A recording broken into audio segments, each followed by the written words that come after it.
கண்ணியத்திற்குரிய எல்லாம் வல்ல அல்லாஹ் ஜல்ல ஷானஹு தஆலாவின் நல்லடியார்களே, நாம் இந்த இஸ்லாமிய மார்க்கத்தை வாரிசு முறையிலே தான் ஏற்றுக்கொண்டிருக்கிறோம். நாம் எல்லாம் இன்றைக்கு முஸ்லீம்களாக இருக்கிறோம் என்று சொன்னால், உலகத்தில் உள்ள எல்லா மதங்களையும் நம்ம ஆராய்ச்சி பண்ணி பார்த்து ஒவ்வொரு மதங்களில் உள்ள தவறுகளை எல்லாம் கண்டுபிடிச்சி இஸ்லாத்தில் உள்ள நிறைவுகளை எல்லாம் உணர்ந்து இப்படி யாரும் நம்ம இஸ்லாத்துக்கு வரல. நம்முடைய தாய் தந்தையர்கள் முஸ்லீம்களாக இருந்தாங்க, நம்மளும் முஸ்லீம் ஆயிட்டோம். அவங்க எப்படி முஸ்லீம் ஆனாங்கன்னா, அவங்களுடைய தாய் தந்தையர்கள் முஸ்லீமா இருந்தாங்க, அதனால் அவங்களும் முஸ்லீம் ஆயிட்டாங்க. இப்படி வாரிசு முறையில தான் நாமெல்லாம் இந்த இஸ்லாம் என்ற பாக்கியத்தை பெற்றிருக்கிறோமே தவிர, விளங்கி சிந்தித்து ஆராய்ந்து இந்த மார்க்கத்தை நம்ம பெற்றுக்கொள்ளல. அல்லாஹ் நம்மளை காப்பாற்றணும். நம்ம ஒரு முஸ்லீம் அல்லாத குடும்பத்தில் நம்ம பிறந்திருந்தோம்னு சொன்னா, நம்மள எத்தனை பேர் இஸ்லாமா இருந்திருப்போம். அவங்க எப்படி நம்மளை வளர்த்தாங்களோ அப்படித்தான் இருந்திருப்போம். அப்ப நம்மள ஒரு பை சான்ஸ் நம்மளெல்லாம் இன்னைக்கு முஸ்லீம்களா இருக்கிறோம். ஒரு சான்ஸ் வந்துருச்சே தவிர, நம்ம ஒரு சாய்ஸா நம்ம தேர்ந்தெடுத்து கொண்டு இந்த இஸ்லாமிய மார்க்கத்தை நம்ம அடையல. அப்படியே நம்ம இருந்துட முடியுமா? ஒரு சான்ஸாக அதிர்ஷ்டவசமாக ஒரு வாய்ப்பு கிடைச்சிட்டா கூட, அதிர்ஷ்டவசமா கிடைச்சதுதானு தூக்கி போட்ட முடியாது. திடீர்னு ஒருத்தனுக்கு 1 கோடி ரூபாய் கிடைக்குது, உழைக்கல கஷ்டப்படல, நான் திடீர்னு தானே கிடைச்சுன்னு தூக்கி போட்ட முடியுமா? அந்த 1 கோடி ரூபாயுடைய மதிப்பை வழங்கத்தான் வேணும். இனிமே கிடைச்ச பிறகாவது எப்படி யூஸ் பண்ணணும், அதனுடைய மதிப்பு என்ன, ஒவ்வொரு பைசாவுக்கு என்னென்ன மரியாதை இருக்குது, இதுல கொஞ்சம் குறைஞ்சா நம்ம என்ன ஆகும், என்னென்ன காரியத்துக்கு செலவு பண்ணணும். அப்போ உழைக்காமல் ஒரு விஷயம் கிடைச்சா கூட அதுக்காக வேண்டி அதனுடைய மதிப்பை விளங்காம நான் இப்படியே தான் காலமெல்லாம் இருப்பேன், எனக்கு உழைக்காம தானே கிடைச்சி, அது எவ்வளவு பெரிய பாக்கியமா இருந்தா எனக்கு என்ன அப்படின்னு இருக்க முடியாது. ஏதோ நம்ம அதிர்ஷ்டவசமாக முஸ்லீம் ஆகிட்டா கூட இந்த இஸ்லாமிய மார்க்கத்தை விளங்கணும், விளங்கி பின்பற்றக்கூடியவர்களாக நம்ம ஆகணும். அப்படிங்கிறதுக்காக வேண்டி இஸ்லாத்தினுடைய ஜீவநாடியாக திகழ்கிற ஒரு கொள்கையை, ஒரே ஒரு விஷயத்தை தான் இந்த 1 மாசத்துக்கு பேச போறோம். இஸ்லாத்தினுடைய அடிப்படை கொள்கையாக திகழக்கூடியது ஏகத்துவ கொள்கை. மற்ற மற்ற சட்டத்திட்டங்கள்லாம் தனியா இருக்குது, இருந்தாலும் இஸ்லாத்தினுடைய ஜீவன் எங்க இருக்குன்னு கேட்டா, அந்த லா இலாஹ இல்லல்லாஹ், அஷ்ஹது அல்லா இலாஹ இல்லல்லாஹ், வணக்கத்திற்குரியவன் அல்லாஹ்வை தவிர யாரும் இல்லை. இதுதான் இஸ்லாத்தினுடைய ஜீவ நாடி, உயிர் நாடியாக திகழக்கூடிய முக்கியமான ஒரு கொள்கை. இந்த ஒரு கொள்கையைத்தான் நபிகள் நாயகம் ஸல்லல்லாஹு அலைஹி வஸல்லம் அவர்கள் 13 வருஷம் பிரச்சாரம் பண்ணாங்க. தொழுகையை தவிர வேற எந்த சட்டம் இல்லை. மக்காவுல இருக்கும்போது, மக்காவுல இருந்த காலகட்டத்தில் தொழுகை மட்டும்தான் கடமையா இருந்துச்சு. அப்ப ஜகாத்து கடமை இல்லை, அப்ப நோன்பு கடமை இல்லை, அப்ப ஹஜ்ஜு கடமை இல்லை. ஏதோ ஜாகிலியாக்கள் வழக்க பிரகாரம் ஹஜ்ஜு நடந்துகிட்டு இருந்துச்சு. அந்த மாதிரி மனிதர்களுக்கு கடமைன்னு ஒலில்லாஹி அலன்னாசி ஹிஜ்ஜுல் பைத்தின்னு சொல்லி நமக்கு அது கடமையாக்கப்படல. தண்ணி அடிக்கிறது தடுக்கப்படல, எத்தனையோ தீமைகளுக்கு தடை செய்யப்படல. எது மட்டும்தான் இருந்துச்சு? எல்லாம் அந்த கொள்கை மட்டும்தான். பெருமானார் ஸல்லல்லாஹு அலைஹி வஸல்லம் அவர்கள் மக்காவுல வாழ்ந்த 13 வருஷ காலம் எதுக்கு பேசிக் பண்ண அடிப்படை போட்டாங்க? இந்த லா இலாஹ இல்லல்லாஹ் தான் போட்டாங்க. அல்லாஹ் ஒருத்தங்கிற நம்ப வைக்கிறதுக்கு தான் பாடுபட்டாங்க. சட்ட திட்டங்கள் அப்புறம் வச்சுக்கிருவோம், முதல்ல உன் உள்ளத்துல என்ன பதியணும்னு கேட்டா, வணக்கத்திற்குரியவன் அல்லாஹ்வை தவிர யாரும் இல்ல. இந்த ஒரு கொள்கையைத்தான் பெருமானார் ஸல்லல்லாஹு அலைஹி வஸல்லம் அவர்கள் மக்களுடைய உள்ளங்கள்ல ஆழமாக பதிய வைப்பதற்காக வேண்டி முயற்சி பண்ணாங்க. அவங்க உள்ளத்துல அதுக்கு முன்னாடி எத்தனையோ நம்பிக்கைகள்லாம் இருந்துச்சு. அது அஸ்திவாரத்தான் பலமா போடணும். இஸ்லாத்துல அஸ்திவாரம் ஒண்ணு, கட்டிடம் ஒண்ணு இருக்கு. நீங்க கட்டிடத்தை எவ்வளவுதான் ஷோவா கவர்ச்சியா கட்டினாலும் கீழே அஸ்திவாரம் தோண்டாம மேல இருந்து எழுப்பி கட்டுறேன்னு வைங்க, எவ்வளவு நாளைக்கு நிக்குமா? முதல்ல நிக்காது. அப்ப எது பலமா இருக்குன்னு, கட்டிடம் சின்ன குடிசையா இருந்தா கூட இருந்துட்டு போகுது, கீழே அஸ்திவாரம் தோண்டணும், அந்த செவர் கீழே பதிக்கப்படணும், அதுக்கப்புறம் தான் மேல எழுப்பணும். அப்பதான் அது குடிசையா இருந்தாலும் சரி, அரண்மனையா இருந்தாலும் சரி நிக்க முடியும். நீங்க அஸ்திவாரமே இல்லாம அல்லது பலவீனமான உருஜானுக்கு அஸ்திவாரம் தோண்டி அதுல கொண்டு எழுப்புனீங்கன்னு சொன்னா உருண்டும் பிறண்டும் தாங்காது. அப்ப பெருமானார் ஸல்லல்லாஹு அலைஹி வஸல்லம் என்ன பண்றாங்கன்னு கேட்டா, பலமான அஸ்திவாரம் போடுறாங்க. சட்டம் கிட்டவும் அப்புறம் வச்சுக்கிருவோம். முதல்ல என்ன செய்யணும்? உள்ளத்துல உள்ள கசடு கழிவு எல்லாம் வெளியே போகணும். அல்லாஹ்வை தவிர யார் யாருக்கெல்லாம் உள்ளத்துல இடம் இருக்குதோ அவ்வளவு இதுக்கு வெளியே போடு. கல்லுக்குள்ள மரியாதைக்கு வெளியேறி, கபருக்குள்ள மரியாதைக்கு வெளியேறி, செத்தவனுக்குள்ள மரியாதைக்கு வெளியே போடு, உசுரோட உள்ளவனுக்குள்ளே மரியாதைக்கு போடு, ஆட்சியாளருக்குள்ள மரியாதைக்கு வெளியே போடு, எல்லாத்தையும் காலி பண்ணிட்டு ஒரு கட்டடத்தை இறக்குங்கிறாங்க பெருமானார் ஸல்லல்லாஹு அலைஹி வஸல்லம். அதுக்கு தான் அந்த லா இலாஹ இல்லல்லாஹ்ங்கற கலிமாவே இல்லைங்கிறதுல ஆரம்பிக்குது. களை எடுக்கிற தோண்டி பறிச்சு எடுத்து தூக்கி எறிஞ்சிடணும். லா இலாஹன்னு அர்த்தம் வணக்கத்துக்குரிய எவனு இல்லை, அதான் இல்லைங்கிறதா முக்கியம். எல்லாத்தையும் கசட தூக்கி எறிஞ்சிட்டு அப்புறம் இல்லல்லான்னு அல்லாஹ் கொண்டு வைக்கணும். பெருமானார் ஸல்லல்லாஹு அலைஹி வஸல்லம் அவர்கள் 13 வருஷ காலமா எதுக்கு பாடுபட்டாங்கன்னு கேட்டா, அல்லாஹ்வை பற்றி அந்த மக்களுக்கு சரியா புரிய வைக்கணும். கடவுள்னா யாருங்கிற ஒழுங்கா புரிய வச்சுட்டோம், மட மட மடன்னு அது பாட்டுக்கு எழுப்பிட்டு இருக்கலாம். அஸ்திவாரத்தை ஸ்ட்ராங்கா போட்டு அதுக்கு உரிய அவகாசத்துல தண்ணி எல்லாம் ஊத்தி நல்லா உறுதியான பிறகு எழுப்பிக்கிட்டே போக வேண்டியதுதான். அஸ்திவாரம் எவ்வளவு பலமா இருக்கோ 50 மாடி எழுப்பலாம், 100 மாடி எழுப்பலாம், அதுக்கு தகுந்த அஸ்திவாரத்துக்கு தகுந்தவாறு மேல கிளப்பிக்கிட்டே போகலாம். பெருமானார் ஸல்லல்லாஹு அலைஹி வஸல்லம் அஸ்திவாரத்துக்கு தான் அதிக நாள் எடுத்தாங்க, 10 வருஷம் தான் மத்த எல்லாத்தையும் சேர்த்து. லா இலாஹ இல்லல்லாஹுக்கு தொழுகைக்கு மட்டும் எடுத்துக்கொண்ட காலங்கள் 13 வருஷமும், மீதி உள்ள அம்புட்டு இஸ்லாமிய கொள்கை கோட்பாடு சட்டத்திட்டங்களுக்கு எடுத்துக்கொண்ட காலம் 10 வருஷம். மதீனாவுக்கு போன 10 வருஷம் தான் மற்ற சட்டத்திட்டங்கள்லாம். 13 வருஷ காலம் இதையவே திருப்பி திருப்பி சொன்னாங்க. பூச சொல்ல ஒண்ணுமே இல்லை. 13 வருஷ காலம் பெருசா சட்டத்திட்டங்களை வரவே இல்லை, வகி வரல, அதை செய்யாத இதை செய்யாத ஒன்னும் வரல. தொழுகையை தவிர ஒரு சட்டமும் வரவே இல்லை. எல்லாம் என்ன, எப்ப பார்த்தா லா இலாஹ இல்லல்லாஹ், லா இலாஹ இல்லல்லாஹ், லா இலாஹ இல்லல்லாஹ், அதுக்கு எதிரான வாதங்கள், அதை உடைச்சு தவிடுபொடியாக்கி எல்லாம் போலி கொள்கை என்று நிரூபிச்சு காட்டி அல்லாஹ் ஒருத்த மட்டும் இருக்கிறாங்கிறத நிலைநாட்டுவதற்காகத்தான் தங்களுடைய முழு வாழ்க்கையும் பெருமானார் ஸல்லல்லாஹு அலைஹி வஸல்லம் அவர்கள் அர்ப்பணிச்சிருக்கிறாங்க. அவ்வளவு பெரிய முக்கியமான கொள்கை ஏகத்துவ கொள்கை. அப்ப இந்த கொள்கையை பற்றி முழு அளவுக்கு நாம் அறிந்து கொள்ளணும். லா இலாஹ இல்லல்லாஹுக்கு தான் விளக்கம். இந்த ஒரு மாசத்துக்கு நம்ம என்ன செய்ய போறோம், வணக்கத்திற்குரியவன் அல்லாஹ்வை தவிர யாரும் இல்லை அப்படின்னா என்ன அர்த்தம், அதுல என்னென்ன அடங்கி இருக்குது. இந்த லா இலாஹ இல்லல்லாஹுக்கு 13 வருஷம் என்ன பண்ணாங்க ரசூலுல்லாஹ் என்ன சொன்னாங்க? அப்படி 13 வருஷம் சொல்வதற்கு என்ன இருக்குது, ஒரு நாள்ல முடிச்சிட்டு போகலையே. 13 வருஷ காலமா இதையே சொல்றாங்கன்னு சொன்னா இதை என்ன கன பரிமாணத்தோட சொன்னாங்க, என்ன உள்ள அர்த்தத்தோட சொன்னாங்க. அந்த 13 ஆண்டு காலத்தில் பெருமானார் ஸல்லல்லாஹு அலைஹி வஸல்லம் அவர்கள் அந்த மக்களுக்கு என்னென்ன வாதங்களை எல்லாம் எடுத்து வைத்து இந்த அஸ்திவாரத்தை தோண்டி தோண்டி பலப்படுத்தினார்களோ அந்த மாதிரியாக நம்ம இதயத்தை பலப்படுத்தி கொண்டோம்னு சொன்னா ஈமான ஆட்ட முடியாது, அசையாது, ஒரு சலனம் ஏற்படாது, எந்த ஒரு பிரச்சனையிலையும் ஆட்டங்கன்ற அளவுக்கு பலவீனமா போயிடாது. அந்த மாதிரியான ஒரு உறுதியான ஒரு நிலைமைக்கு போகணும். அல்லாஹ் கூட உதாரணம் காட்டுறான். எப்படி காட்டுறான் தெரியுமா? மசலு கலிமத்தின் தையிபத்தின் கமசலி ஷஜரத்தின் தையிபா. ரசூலுல்லாஹி ஸல்லல்லாஹு அலைஹி வஸல்லம் அல்லாஹ் குர்ஆன்ல சொல்லி காட்டுறான். அழகான கொள்கை வார்த்தை இருக்க, அதற்கு இந்த லா இலாஹ கலிமத்து தையிபான்னா லா இலாஹ இல்லல்லாஹ்னு ஒரு அர்த்தம் இருக்கு. அதற்கு உதாரணம் என்னன்னு கேட்டா கமசலி ஷஜரத்தின் தையிபா, அழகான ஒரு மரத்திற்கு உதாரணம். அந்த மரம் எப்படிப்பட்ட மரம் தெரியுமா? அதனுடைய அஸ்திவாரம் வேர் ஊண்டி இருக்கிறது, கீழே பள்ளமாக நெஞ்சிருக்கிறது, வேர்கள் வேர் விட்டு படர்ந்திருக்கிறது, அதனுடைய கனிகள் மேலே சொரிந்து கொண்டிருக்கிறது, கீழே வேர்கள் ஆழமா பதிஞ்சிருக்கிறது. அந்த மாதிரியான ஒரு களிமாவாக்கு உதாரணம் மரம்னு சொல்லி காட்டுறான் அல்லாஹ். அதே நேரத்தில் கெட்டதுக்கு உதாரணம் காட்டும் பொழுது என்ன சொல்றான்? மசலு கலிமத்தின் ஹபீசத்தின் கஷஜரத்தின் ஹபீசா உஜ்துஸ்ஸத் மின் ஃபௌகில் அர்ள் மாலஹா மின் கரார். அந்த கெட்ட வார்த்தை கெட்ட கொள்கைக்கு என்ன உதாரணம் என்று கேட்டால், தவறான கொள்கைகளுக்கு என்ன உதாரணம் என்று கேட்டால், பிடுங்கி எரியப்பட்ட மரத்தை போல, அதற்கு வேறும் இல்லை மேல கனியும் இல்லை, பிடுங்கி எரியப்பட்ட மரம் ஒண்ணு கெட்ட கொள்கைக்கு உதாரணம். நல்ல கொள்கைக்கு உதாரணம் என்ன? வேற ஊன்றி ஆழமாக ஊடுருவி இருக்குது, அதனால மேல கனி காய்ச்சிக்கிட்டு இருக்குது. அப்படியான ஒரு மரத்திற்கு அல்லாவே இந்த அஸ்திவாரத்தான் உதாரணம் காட்டுறான். நல்ல கொள்கை ரசூலுல்லாஹ் போட்ட கொள்கை இருக்குது, பிடுங்கி வீசப்பட்ட மரம் இல்ல, ஆழமாக பதிந்து வேரூன்றிய ஒரு மரம் அப்படின்னு சொல்லி அல்லாஹ் ரப்புல் ஆலமீன் தன்னுடைய திருமறையில் கூட சுட்டி காட்டுறான். அந்த அளவுக்கு ஆழமாக இந்த கொள்கை நம்முடைய உள்ளத்துல பதியணும். ஏதோ சொல்லிட்டாங்க நம்ம நம்பிட்டு போவோம் அப்படி இருக்க கூடாது. அதற்காக நம்ம என்ன எடுத்துக்கொண்டோம்? அல்லாஹ் லா இலாஹ இல்லல்லாஹ் என்பதுல கடுகு அளவுக்கு சந்தேகம் இல்லாமல் நம்ம நம்புவதற்கு என்ன பண்ணணும், எப்படி ரசூல் ஸல்லல்லாஹு அலைஹி வஸல்லம் அந்த பிரச்சாரத்தை மக்கள்கிட்ட வைத்தார்கள், அதைத்தான் நம்ம இந்த தொடர் நிகழ்ச்சிகள்ல அறிந்து கொள்ள இருக்கிறோம். இன்னும் சொல்ல போனா அல்லாஹ் ரப்புல் ஆலமீன் தன்னுடைய திருமறையில சொல்லி காட்டும் பொழுது ஃபஅலம் அன்னஹு லா இலாஹ இல்லல்லாஹ், லா இலாஹ இல்லல்லாஹ் சொல்லுன்னு சொல்லல. குர்ஆன்ல அல்லாஹ் சொல்லும் பொழுது எப்படி சொல்லல? லா இலாஹ இல்லல்லாஹ்னு சொல்லுன்னு சொல்லல. ஃபஅலம் சந்தேகத்திற்கு இடமில்லாமல் அறிந்து கொள். ஃபஅலம்னா இல்முல இருந்து வர்றது. இல்முன்னா சந்தேகத்துக்கு இடமில்லாமல் அறிந்து கொள்வது.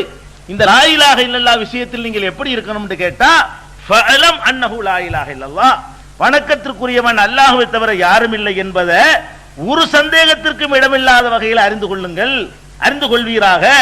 அப்படின்னு சொல்லி அல்லாஹ் ரப்புல் ஆலமீன் அறிய சொல்றான். லா இலாஹ இல்லல்லாஹ் நம்புங்கன்னு சொல்லல, லா இலாஹ இல்லல்லாஹ் விளங்கு, புரிந்துகொள், அறிந்துகொள். வணக்கத்திற்குரியவன் அல்லாஹ்வை தவிர யாரும் இல்லைங்கிறத சந்தேகத்துக்கு இடம் இல்லாமல் நீ அறிந்து கொள்ள வேண்டும் அப்படின்னு சொல்லி அல்லாஹ் கட்டளையிடுறான். அப்ப நம்ம லா இலாஹ இல்லல்லாஹ்னு சொன்னா மாத்திரம் பத்தாது, என்ன பண்ணணும்? அறியணும், விளங்கணும். நம்ம அப்பம் பாட்டன் சொல்லி தந்தது மாத்திரம் போதும் நினைச்சிடக்கூடாது. நம்மளாக சுயமாக சிந்திக்கணும். என்னவெல்லாம் சிந்திக்கணும்? பலவிதமான சந்தேகங்கள் நமக்கு முன்னாடி நிற்கும். என்ன சந்தேகம்? ஒரு கூட்டம் வருவான், அவனுக்கு பேர் பகுத்தறிவாதிமா, கடவுள் இல்லேம்மா. இல்லேன்னு சொல்லி அவன் சில வாதங்களை எடுத்து வைப்பான். கடவுளா எங்க இருக்கான்? நீ பாத்தியா? உங்க அப்பம் பார்த்தானா? உங்க பாட்டன் பார்த்தானா? உங்க நபி பார்த்தாரா? வேற யாராச்சும் பார்த்தாங்களா? ஏன்டா இல்லாத பார்க்காத ஒண்ணு ஏன்டா இருக்குங்கிறீங்க அப்படின்னு கேட்பான். அப்ப அந்த இடத்துல ஒரு ஆட்டம் வரும். ஆமா பார்க்கல, இல்ல சும்மா சொல்லி தந்திருக்கிறாங்க, பார்க்காதானே நம்புறோம். அப்ப முதல்ல எதை விளங்கன்னு? கடவுள் இருக்கிறானா இல்லையான்னு கிளப்பி விடுறானே சந்தேகம். அவங்களுக்கு அடே கடவுள் இருக்கிறாங்கிறதுக்கு இல்லைங்கிறதுக்கு நீ எடுத்து வைக்கிறிய சான்று, அதையெல்லாம் மிஞ்சி போன சான்றுகள், பகுத்தறிவான சான்றுகள், அறிவுபூர்வமான வாதங்கள் எங்கள்கிட்ட இருக்குது. இந்தா எடுத்துக்க, கடவுள் இருக்காங்க நம்பணுமா? இந்த ஒரு ஆதாரம், இந்த ஒரு ஆதாரம், இந்த ஒரு ஆதாரம் எடுத்து போடுற அளவுக்கு அவ்வளவு வலிமையான வாதங்கள், நாத்திகத்திற்கு எதிராக அவ்வளவு வலிமையான வாதங்களை வைத்திருக்கிற ஒரு மார்க்கம் உலகத்தில் இருக்குன்னு சொன்னா அது இஸ்லாம் மாத்திரம்தான். அதை இந்த தொடரில் நாம் அறியவிருக்கும். நம்ம என்னென்ன இன்னைக்கு ஒரு மாசத்துல சொல்ல போறோமோ அந்த விஷயங்களுக்கு இன்னென்ன விஷயங்கள்லாம் ஒரு மாசத்துல வரும். என்னென்ன வரும்?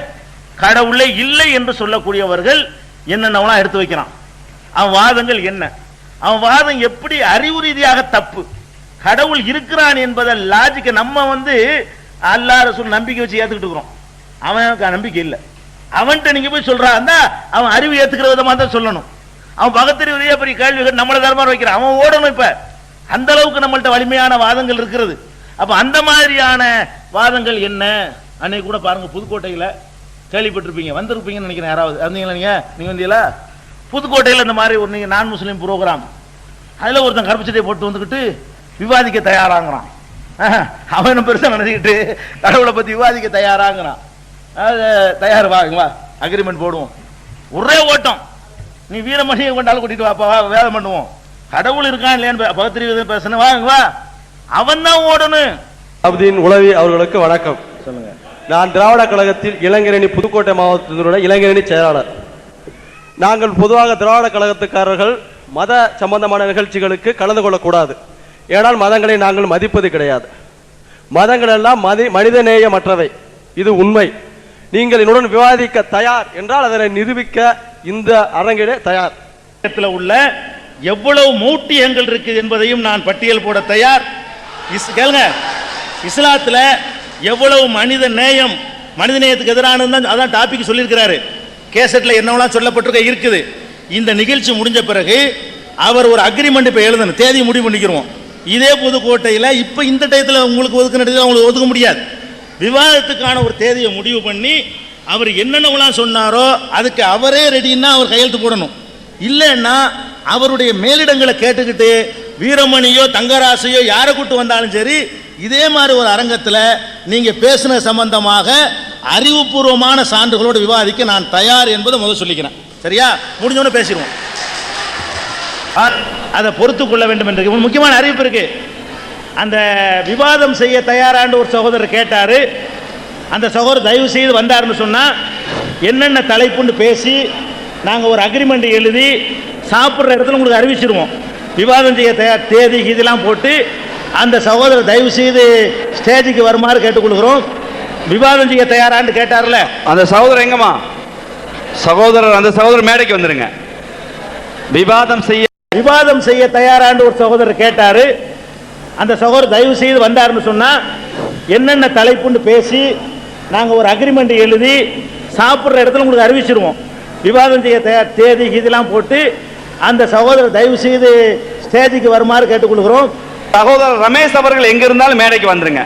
விவாதம் செய்ய தயாரா என்று கேட்ட சகோதரர் மேடைக்கு வந்துருங்க. போயிட்டாரா இல்லையா? கண்டிப்பா இருப்பாரு. அது எப்படி அவ்வளவு தூரம் சொல்லிட்டு அவர் போயிருக்க மாட்டார். அது திராவிட கழக சகோதரர் கண்டிப்பா வாக்கு மீற மாட்டாங்க இல்லையா?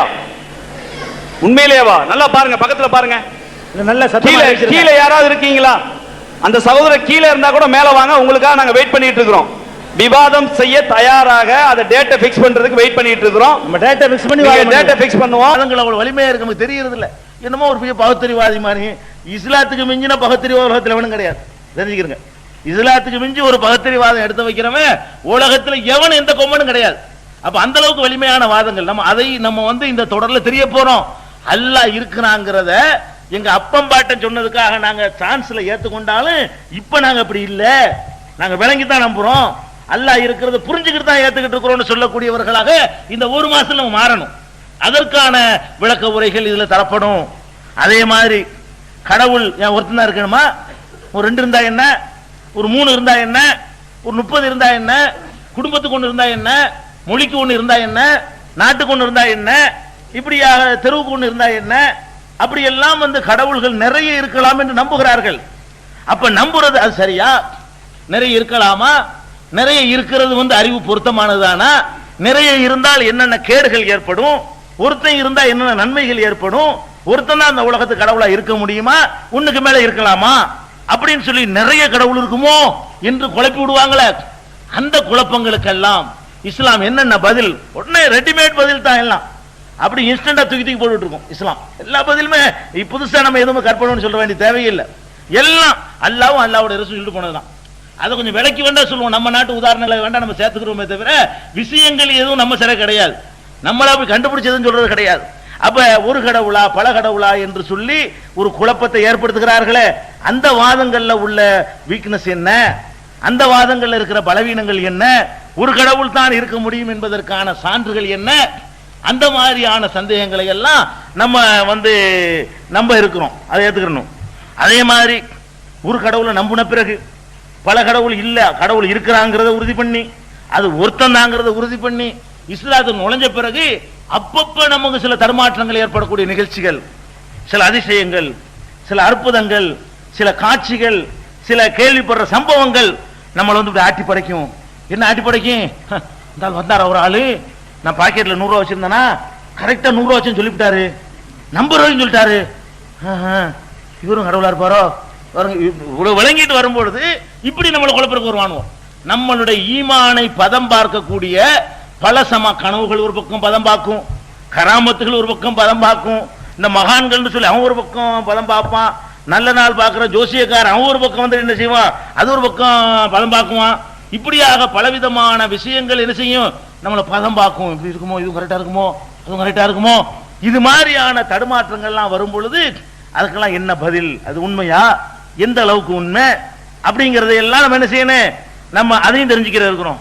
அதே மாதிரி இந்த இஸ்லாத்துக்கு பெரிய சாபக்கேடா இருக்கிற, முஸ்லிம் சமுதாயத்திற்கு சாபக்கேடா இருக்கக்கூடிய இந்த தர்கா வழிபாடு, மகான்கள்ங்கிற பேரால, பெரியார்கள்ங்கிற பேரால, அந்த பெரியார்கள் எதை இந்த உலகத்துல போதிச்சாங்களோ அதுக்கு மாத்தமாக என்னென்னலாம் இந்த சமுதாயத்தில் நடக்குது, அதெல்லாம் இந்த பெரியார்கள் ஒத்துக்கிட்டாங்களா? அல்லாஹ் அதை அனுமதிச்சிருக்கிறானா? அல்லாஹ்வுடைய ரசூல் அதுக்கு அங்கீகாரம் கொடுத்திருக்கிறாங்களா? அந்த மாதிரியாக நம்முடைய இபாதத்துகளை, நம்முடைய வணக்க வழிபாடுகளை பங்கு போட்டு கொடுக்கிறதுக்கு இந்த மார்க்கத்தில் அனுமதி இருக்குதா? இதுகளை எல்லாம் நம்ம என்ன செய்யணும், ஆராய்ச்சி. அதற்கான விளக்கங்கள் ஒவ்வொரு நாளைக்கு ஒரு தலைப்பை எடுத்துக்கொள்வோம். முதல் நாள் அடுத்த நாள் என்ன சொல்ல போறோம்னு சொல்லிடுவோம், என்ன தலைப்புங்கிறத. அப்ப அந்த மாதிரியான வகையில ஏகத்துவத்தை பற்றி உள்ள எல்லா வாதங்களும் வரும். அதே நேரத்தில் இஸ்லாத்தின் போர்வையை போர்த்தி கொண்டு முஸ்லிம் சமுதாயத்தினுடைய அறிஞர்கள் என்று தங்களை சொல்லிக் கொண்டு இந்த ஷிர்கான டேஞ்சரான காரியத்தை நியாயப்படுத்துறாங்களே, என்னென்னலாம் சொல்லி நியாயப்படுத்துறாங்க, என்னென்ன குர்ஆன் வசனத்துக்கு எப்படி எல்லாம் ஒரு குருத்தனமா வழக்கம் சொல்றாங்க, என்னென்ன மாதிரியான ஹதீஸை வைத்துக்கிட்டு எப்படி எல்லாம் தில்லுமுள்ளு பண்றாங்க, எப்படி எல்லாம் வியாக்கியானங்கள் வாதங்கள் எல்லாம் எடுத்து வைத்துக் கொண்டு இந்த ஷிர்க் சரிதான் என்று நியாயப்படுத்துகிறார்கள் என்று அவர்கள் என்னென்ன வாதங்களை எடுத்து வைத்துக் கொண்டு இந்த இஸ்லாத்துக்குள்ளேயே இஸ்லாத்துக்கு எதிரான கொள்கையை நுழைக்கிறார்களோ, பிரச்சாரம் செய்கிறார்களோ, அது எப்படி ஒரு தவறானது, என்னென்ன வகையில தவறானது, அது எந்த அளவுக்கு பித்தலாட்டமானது என்பதை அறிவுபூர்வமாகவும் குர்ஆனது சான்றுகளோடவும் விளக்கக்கூடிய விளக்கங்கள். இந்த ஒரு தொடர் நிகழ்ச்சியில் நீங்க நம்ம தொடரா வந்துட்டோம்னு சொன்னா அல்ஹம்துலில்லாஹ், நம்ம எந்த ஒரு தௌஹீத் ஏகத்துவ கொள்கை சம்பந்தமாக எந்த ஒரு டவுட் யார் கிளப்பினாலும் சரி, நம்முடைய ஈமான் எல்முனை அளவுக்கு ஆடாத அளவுக்குரிய விஷயங்கள் அல்ஹம்துலில்லாஹ் அதை தொகுத்து உங்களுக்கு முன்னாடி தரணும் என்பதற்காக முடிந்த அளவுக்கு நம்ம சக்திக்கு முடிந்த அளவுக்கு எல்லா விஷயங்களையும் அந்த சைடுல உள்ள வாதங்களை பூரா தொகுத்து சொல்ல வேண்டும் என்ற ஒரு நல்ல நோக்கத்தில் தான் இது நம்ம ஏற்பாடு செய்திருக்கிறோம். இதற்கு இன்னொரு முக்கியமான காரணம் இருக்குது. என்ன காரணம்? இதுக்கு இந்த தலைப்பை எடுத்துக்கொண்டதுக்கு முக்கிய காரணம் என்ன காரணம்னு கேட்டா, மனிதர்கள் செய்யக்கூடிய செயல்கள், தப்பான செயல்கள், எவ்வளவு தப்பு எல்லாம் கரெக்டா 100% யாரும் இருக்க முடியாது. மனுஷன் சொன்னா தப்பு செய்வான், பாவம் செய்யாட்டி மனுஷனே இல்லை என்று ரசூலுல்லாஹ் சொல்றாங்க. குல்லு பனி ஆதம ஹத்தாவுன், ஆதமுடைய மக்கள்னா தப்பு செய்யறவங்க தான். தப்பு செய்யலன்னா அவன் ஆதமுக்கு பிறகு அந்த வழி தோன்றல் இல்லை, மிருகண்ட அர்த்தம், இல்லாட்டி மலகண்ட அர்த்தம். அப்ப ஆதமுடைய மக்களா இருந்தால் தப்பு செஞ்சுதான் ஆகணும், இல்லைன்னா மனுஷன் இல்ல. மனுஷன் நிரூபிக்கிறதுக்காக வேண்டியதான் யார் நபிமார்கள்ட்ட தப்ப வைக்கிறான்ல, நீ மனுஷன் தான் காட்டணும்ல. அதுக்கு தான் செலக்ட் பண்ணிவிட்டு அவர்கிட்டையும் தப்பு வர வைக்கிறான். யாரை செலக்ட் பண்ணி தேர்ந்தெடுக்கிறானோ அவர்கிட்டையும் தப்பு வர வச்சு, நீ மனுஷன் ஞாபகம் வச்சுக்க, நீ ஒன்னும் கடவுள் கிடையாது அப்படிங்கிறதுக்காக வேண்டி எல்லாம் செஞ்சு காட்டுறான். அப்ப இந்த மனிதன் தப்பு செய்யறான் பாருங்க, இந்த தப்புகளை அல்லாஹ் மன்னிக்க கூடியவனா இருக்கான்னு நம்ம நம்புறோம். அப்படி இஸ்லாமும் சொல்லுது. எல்லா போகத்தையும் எல்லாம் மன்னிச்சிடறான், ஒன்னே ஒன்னு அவன் மன்னிக்க மாட்டேங்கிறான். அப்ப அதுக்கு நம்ம கூடுதல் முக்கியத்துவம் கொடுக்கணுமா இல்லையா? எத்தனை தவறுகள் நம்ம செஞ்சா கூட, அல்லாஹ் நான் தெரியாம செஞ்சுட்டேன் என்னை மன்னிச்சிரு, நான் அதை செய்யல என்ன மன்னிச்சிரு, நான் இதை செய்யல என்ன மன்னிச்சிரு அப்படின்னு கேட்கிறோம். அட கேட்காம மூத்தா போயிட்டோம், திடீர் மௌத்து. நிறைய தப்புகள் செஞ்ச நிலையில மூத்தாயிட்டோம், தண்ணி அடிச்சுட்டு மூத்தா போயிட்டோம், வேற மாதிரி தப்பு செஞ்சு மூத்தா போயிட்டோம், மன்னிப்பே கேட்கல. அல்லாஹ் நான் மன்னிச்சுவான். இதை நான் சொல்லல, அல்லாஹ் குர்ஆன்ல அப்படி சொல்றான், இன்னல்லாஹ லா யக்ஃபிரு யுஷ்ரக பிஹி. அல்லாஹ் தனக்கு இணை கற்பிக்கப்படுவதை ஒரு காலத்திலும் மன்னிக்க மாட்டான். வயக்ஃபிரு மா தூன தாலிக, இதை தவிர உள்ள மற்ற பாவங்களை எல்லாம் மன்னிப்பான். லிமையஷா, நாடியவர்களுக்கு மன்னிப்பான். நீ வேற வேற பாவம் செஞ்சிட்டேன்னு சொன்னா அல்லாஹ் நாடினால் அவனுடைய கிருபை கடாட்சம் உனக்கு கிடைத்தால் அதை மன்னிச்சிருவான், மன்னிப்பு கேட்காமலேயே. இந்த ஒண்ணுக்கு மன்னிப்பு கிடையாது. எதுக்கு? தௌஹீத் ஏகத்துவம் ஆட்டம் கண்டுருச்சு, அல்லாஹ் மேல உள்ள நம்பிக்கையில டவுட் வந்துருச்சு. ரெண்டு அல்லாஹ்வா இருக்குமோ, அல்லாஹ்வுக்கு புரோக்கர் இருப்பானோ, அல்லாஹ்வுக்கு இடைத்தரகர் இருப்பானோ, நமக்கு நேரா அல்லாஹ்ட்ட போக முடியாதோ, இவர் மூலமா தான் போக முடியுமோ, இப்படி எல்லாம் வந்துகிட்டு அல்லாஹ் விஷயத்துல டவுட் வந்துச்சுன்னு சொன்னா, அல்லாஹ்வுக்கு ஈக்குவலா இணை கற்பிச்சிட்டோம்னு சொன்னா அதை மன்னிக்கவே மாட்டேங்கிறான் அல்லாஹ். அப்ப அல்லாஹ் எதை அறவே மன்னிக்க மாட்டானோ அதை 100% தெரிஞ்சு வச்சுக்கணும். அறகுறையா தெரிஞ்சா பத்தாது. எந்த விஷயத்துல மன்னிப்பு இல்லைங்கிறானோ அவ்வளவு பெரிய கருணையாளன். எப்படி எந்த அளவுக்கு கருணையாளன் கேட்டா, அல்லாஹ்வே சொல்றான், என்னுடைய கோபத்தை கருணை முந்தி விட்டதுங்கிறான். நான் கோபக்காரன் தான், கோபமும் இருக்கு என்ற கருணையும் இருக்கு, ரெண்டுக்கும் போட்டி விட்டா கருணை ஜெயிச்சிருது அல்லாஹ் சொல்றான். அல்லாஹ் சொல்லுவதா ரசூல் ஸல்லல்லாஹு அலைஹி சொல்றாங்க, என்னுடைய கலபு கோபத்தை என்னுடைய ரஹமத்து சபக்கத்து அப்படின்னு சொல்றாங்க. ரஹமத்திங்கிறாங்க கலபி, என்னுடைய ரஹமத்து என்னுடைய கலபை கோபத்தை முந்திருச்சு. அதாவது ரெண்டுக்கும் போட்டி விட்டோம்னு சொன்னா கோபம் வருது, கருணையும் போட்டி போடுது. எது ஜெயிக்கும்னு கேட்டா என்னுடைய கோபத்தை என்னுடைய கருணை ஜெயிச்சிரும். அப்படிப்பட்ட கருணையாளன் நம்ம அல்லாஹ். அந்த கருணையாளன் ஒன்னே ஒன்ன மன்னிக்க மாட்டேங்கிறான். அல்லாஹ்வுக்கு நீ இணை வச்சிட்ட, தௌஹீதுல தடுமாற்றம் கொண்ட, ஏகத்துவ கொள்கையில நம்பிக்கையில உனக்கு ஃபால்ட் வந்துச்சுன்னா முடிஞ்சு வச்சுக்காத. அப்ப அவ்வளவு பெரிய பயங்கரமான ஒரு டேஞ்சர் எது? ஏகத்துவத்தை விட்டு விலகி போறது. ஏகத்துவ கொள்கையில இருந்து அல்லாஹ் ஒருத்தங்கிற கொள்கையில தடுமாறணும், மன்னிப்பு கிடையாது. மன்னிப்பு கிடையாது மாத்திரம் இல்ல, அதுக்கு முன்னாடி நம்ம எத்தனை நல்ல காரியங்கள் செஞ்சிருப்போம். அந்த நல்ல காரியங்களுக்கெல்லாம் அதுக்கு முந்தி பல தொழுதிருப்போம், நோன்பு வச்சிருப்போம், தான தர்மம் பண்ணிருப்போம். அதே நேரத்தில் இந்த ஏகத்துவத்துக்கு எதிரான ஒரு காரியத்தில் ஈடுபட்டுருவோம். ஈடுபட்டா அந்த செஞ்சம நல்லது எல்லாம் அவுட்டான். அல்லாஹ் சொல்லி காட்டுறான், வலவ் அஷ்ரகு லஹபித அன்ஹும் மா கானூ யஅமலூன். அவர்கள் எனக்கு இணை கற்பிப்பார்களேயானால், தௌஹீதை விட்டு விலகி ஏகத்துவத்திலிருந்து விலகி சருகி விடுவார்களேயானால் அவர்கள் செய்த நல்லறங்கள் எல்லாம் பாழாகிவிடும். ஏற்கனவே செஞ்ச நல்லறம் இருக்கு பாருங்க, 1 2, அதுக்கும் அல்லாஹ்ட்ட பரிசு இருக்காது. என்ன நீ ஏன்டா என்கிட்ட கேட்கிற? நீ தான் ஓரிரை கொள்கையில உனக்கு ஸ்ட்ராங் இல்லையே, அது ஆட்டம் கண்டு போச்ச, கண்டதெல்லாம் கடவுள்னு நினைச்சிய, எல்லாத்தையுமே கும்பிட்டிய, எங்கெல்லாம் கையேந்தினிய, உனக்கு இதுக்கு நான் தரணும் அப்படின்னு சொல்லி எல்லா விதமான நல்லறங்கள் அழிஞ்சு போயிருங்கிற அல்லாஹ். இன்னொரு இடத்துல சொல்லி காட்டுறான், அல்லாஹ் ரப்புல் ஆலமீன் வமன் யுஷ்ரிக் பில்லாஹி ஃபகத் ஹர்ரமல்லாஹு அலைஹில் ஜன்னா. யார் ஒருத்தன் அல்லாஹ்வாகி எனக்கு இணை கற்பிக்கிறானோ அவனுக்கு சொர்க்கத்தை அல்லாஹ் ஹராமாக்கிட்டான். சொர்க்கம் இருக்க ஒருத்தனுக்கு ஹராமா. ஹராம்னா என்ன அர்த்தம்? நுழையவே முடியாது. அது யாரு? அல்லாஹ்வுக்கு இணை கற்பிச்சிடுறவன். அல்லாஹ்வுக்கு கொடுக்கிற மரியாதைய, அந்த இபாதத்தை, அந்த வணக்கத்தை அடுத்த ஆள் கொடுத்து விட்டான்னு சொன்னா அவனுக்கு நரகம், சொர்க்கம் ஹராம், உள்ள நுழைய இயலாது, வாசனை கூட கிடைக்காது. இன்று அல்லாஹ்வே திருமறை குர்ஆன்ல கண்டிக்கிறான்னு சொன்னா, அப்ப இந்த ஏகத்துவத்தை விட்டு விலகி போறதுக்கு இவ்வளவு பெரிய பனிஷ்மெண்ட் வச்சிருக்கிறான்.